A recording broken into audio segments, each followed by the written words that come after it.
Life is not just about romanticism of people and things. It delves into its goal of finding a deeper understanding of our faith.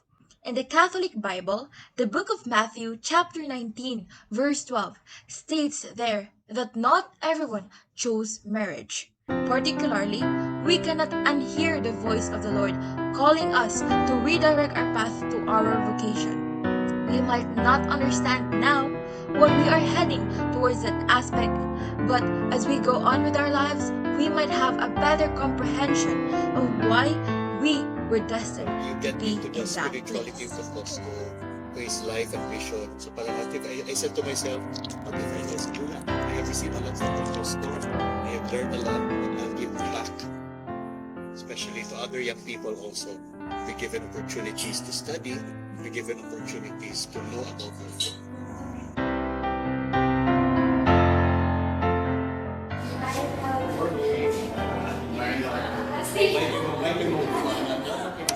Rolling, one, two, three.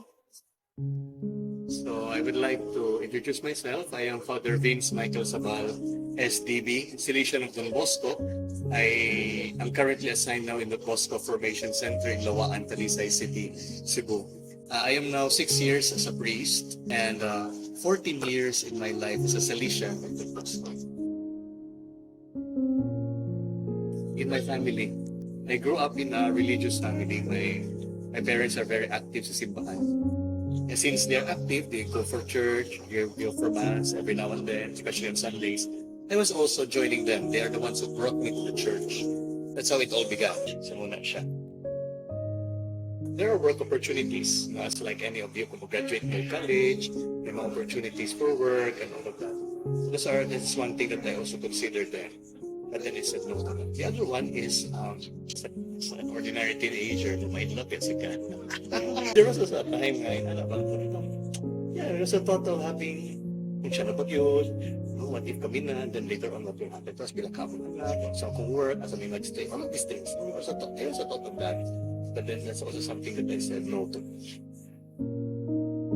I am a Salesian of Don Bosco, and with our patron saint and founder, Saint John Bosco, his mission towards young people, especially for those who are poor and marginalized.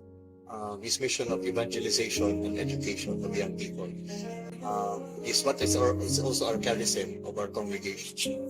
So this is our line of work in the church, particularly on youth ministry, education and evangelization. So wherever young people are, that's where we immerse ourselves into as Salesians. The first step really is prayer. We really pray to God what kind of life He would like to lead. He would lead me to. Prayer really helped me a lot. And not only that, there are people who guided me. They're also helping me to discern in my vocation. Through them, God's will became clearer with their help, with their assistance, with their guidance.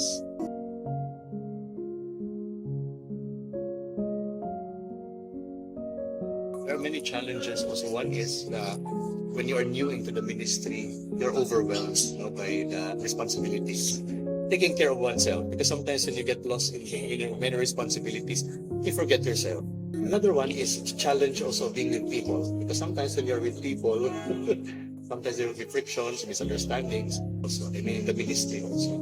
Another one is the continuous formation. At least on our part, even though we're already priests or religious, we continue still our formation. That means we update ourselves, attend seminars, then any other formative activities, so that updated me ba kung how the trends and all of that, especially if you're working with young people. Learning does not stop when we stop schooling. It continues even in life. Talking about doubts, yes, along the way there were many doubts.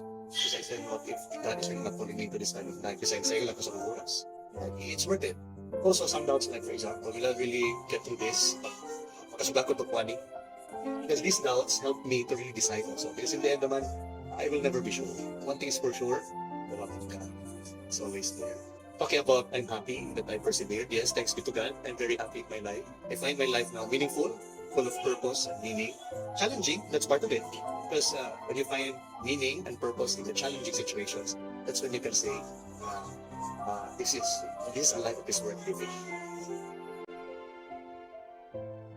So I am with our seminarians, you see around our seminarians. So we teach them, we form them to become future later on Salesians like us. Another one is we have our youth center, especially on Sundays. Sunday afternoon, we also give them opportunities to play, to enjoy our place, and also to undergo formation. We evangelize them to deepen their faith and trust in God.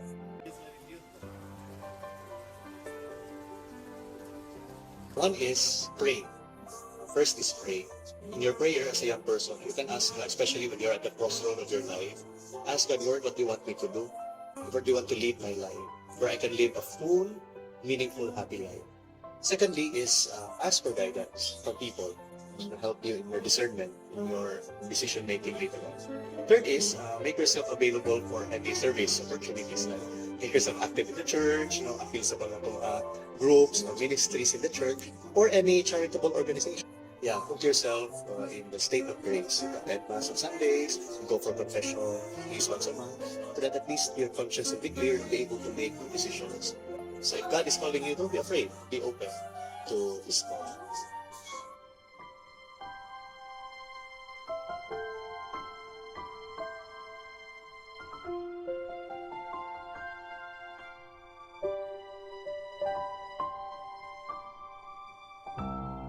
Clearly, not everyone is destined to be married. Some will stay single, some will be widowed, and some will enter the religious life. We all have different paths to take, but God remains the center of this family, unifying everyone. It is everyone's calling to hear the Lord's command, to love Him, ourselves, and others. So let us openly and heartily take what God will lead us in our lives.